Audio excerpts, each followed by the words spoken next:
Edhe i kry nevojat e tua përsëri nuk marrish një abdes të falish 2 rekat për Allah. S'ke forcë. Nuk ke forcë për të bëj ibadet. E vëllezër, e më imagjinoni ne kemi forcë ka 5 orë, 10 orë në ditë të mbajmë telefonën në duart tona, s'kemi forcë ta mbajmë Kur'anin. Çeve tefriqatul qalb, kjo është shpërqendrimi i zemrës, kjo është shpërndarja e zemrës. Nuk ka forcë që të çohet trupi për të bëj ibadet Allahut azza wa jall. Mos than Zoti që ndoshta e dëgjojmë as-salatu khairun minan nawm, namazi është më me vlerë se gjumi dhe ne kthehemi nga e djatha në të majtën apo nga e majtën në të djathtën dhe vazhdojmë gjumin. Edhe kur bëhet ora 7:30 për të bërë gati për në punë jemi të parët, nga se pronari i kompanisë e dëshiron që ne të jemi kompakt dhe preciz me orarin. La ilaha illallah. Pse nuk ke forcë? Nuk ke qëndrueshmëri në fenë Allahu subhanahu wa taala. Ju vllazën, imagjinoni nëse vjen një dallgë e madhe edhe një herë komunizmit që do na i shtrëngon çështjen e fesë, kanë frikë se vallahi çdo njeri prej nesh do ta lishojmë fenë Allahu subhanahu wa taala.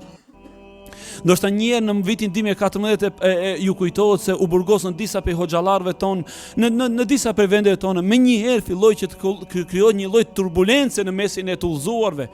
Sa që kam dëgjuar për disa qytete në Kosovë, djelmoshat e ri fillon edhe nuk dilnin më në xhamiat e Allahut azza wa jall.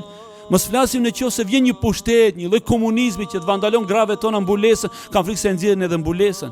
Kjo është ju vëllezër me tefriqatul qalb.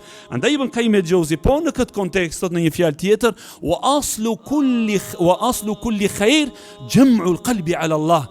Dhe esenca e çdo hajri dhe çdo e të mirës të dunjas dhe të ahiretit është tubimi i zemrës për tek Allahu xhallahu ala. Tubimi i synimeve, i qëllimeve që të gjitha të jenë Allahu dhe jo dikush tjetër posa Allahu subhanahu wa taala. Andaj në sprova dhe në belaja nuk lëkundemi se qëllimi kemi Allahun.